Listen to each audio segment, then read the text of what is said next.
नमस्कार प्रिय विद्यार्थियों, आप देख रहे हैं expert classes bye Shailendra YouTube channel. ज्ञान बांटने से बढ़ता है और इस चैनल पर हमेशा कुछ नया सीखने को मिलता है। जी हाँ दोस्तों, आज की इस क्लास में मैं शैलेंद्र कुमार आपको बताने वाला हूँ रस के बारे में। तो आइए सीधे लेकर चलता हूँ क्लास की ओर बिना समय व्यर्थ। तो हेडिंग बनाएंगे हम वीर रस की।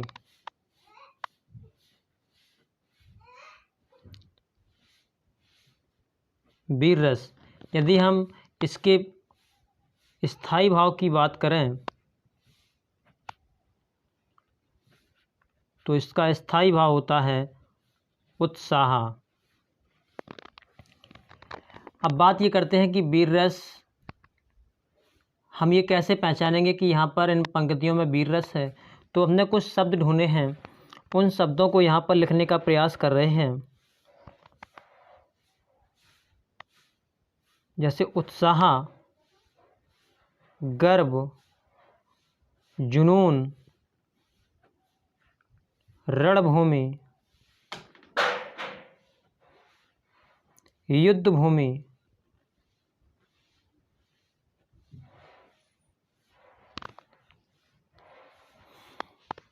और तलवार,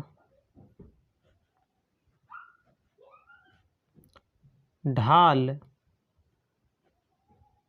बंदूक,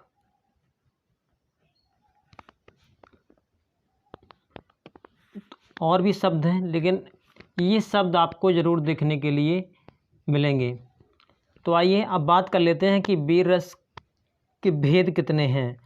तो यदि वीर रस के भेद की बात की जाए तो इसके भेद होते हैं 4। इसके भेद होते हैं 4। देखिए, युद्धवीर,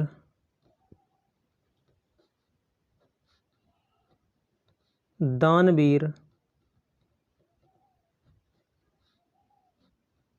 धर्मवीर और दयावीर। तो ये 4 भेद होते हैं। आइए कुछ उदाहरण की बात कर लें। यहाँ पर उदाहरण लिखते हैं।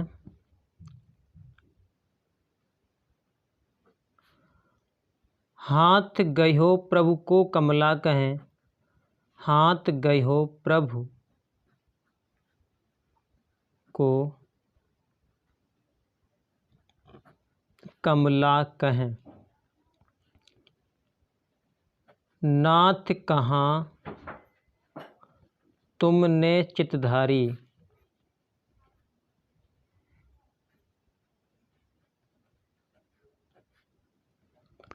हाथ गयो प्रभु को कमला कहें, नाथ कहाँ तुमने चितधारी। तंदुल खाए मुट्ठी दुई दीने, किए तुमने दुई लोक बिहारी। तीसरी मुट्ठी अब खाए नाथ, कहाँ निज बास की आस बिसारी। रंग कहीं आप समान कियो, आप ही चाहत हौन भिकारी। तो ये पंक्तियां हैं नरोत्तम दास जी की।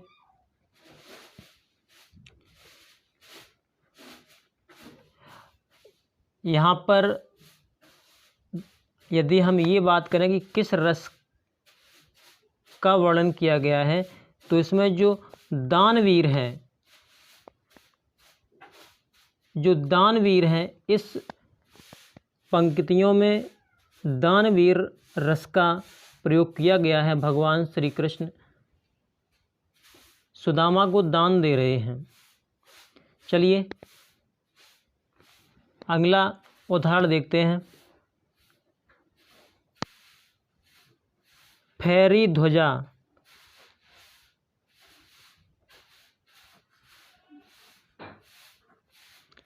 फैरी ध्वजा फड़की भुजा, फड़की भुजा। बलिदान की ज्वाला उठी,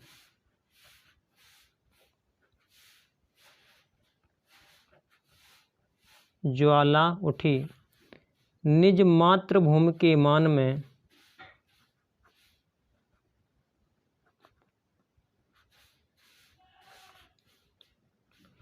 चढ़ मुंड की माला उठी।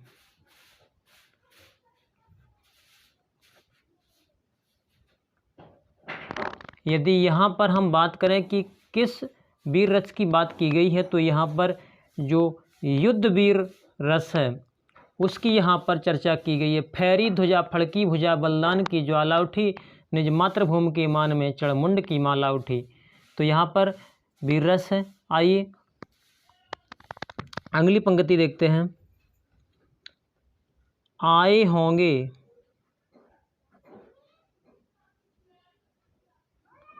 आए होंगे यदि भरत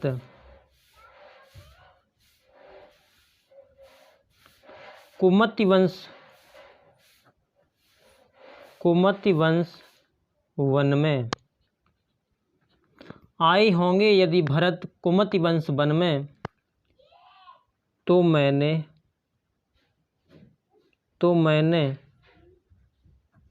यह संकल्प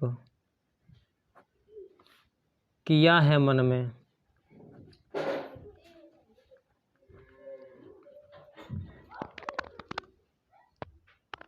ये पंक्ति उस समय की है जब भगवान राम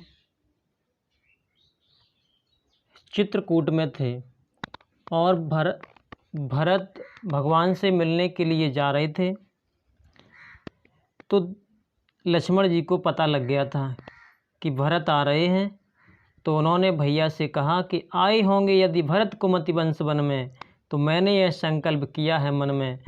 तो उन्होंने कहा कि भरत को अपने बाण से मार देंगे।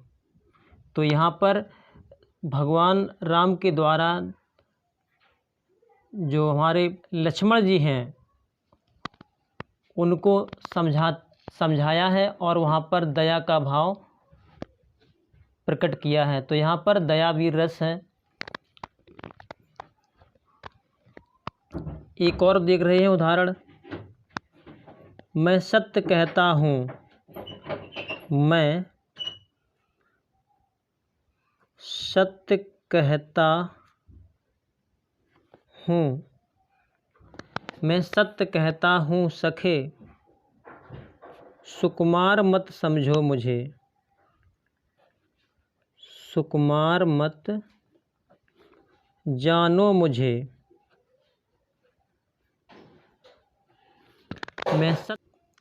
मैं सत्य कहता हूँ सखे, सुकुमार मत जानो मुझे, यमराज से भी युद्ध में प्रस्तुत सदा मानो मुझे।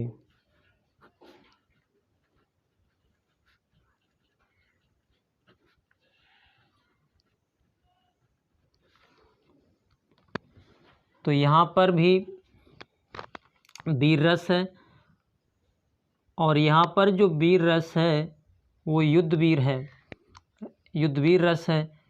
यहाँ पर अभिमन्यु ने युधिष्ठिर से कहा है कि मैं सत्य कहता हूँ। अभिमन्यु कहते हैं कि मैं सत्य कहता हूँ सखे, सुकुमार मत जानो मुझे, यमराज से भी युद्ध में प्रस्तुत सदा मानो मुझे। ठीक है, तो यहाँ पर वीर रस है। एक और देख लीजिए उदाहरण। रणबीर चौकड़ी भर भर कर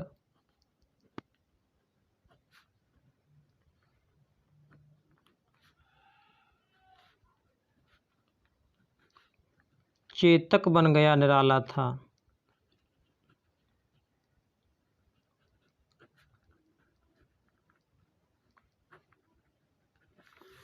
राणा प्रताप के घोड़े से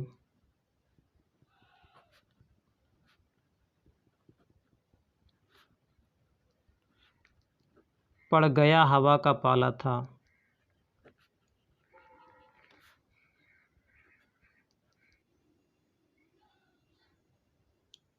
तो यहाँ पर देखेंगे रणबीर चौकड़ी भर भर कर चेतक बन गया निराला था, राणा प्रताप के घोड़े से पड़ गया हवा का पाला था। तो यहाँ पर वीर रस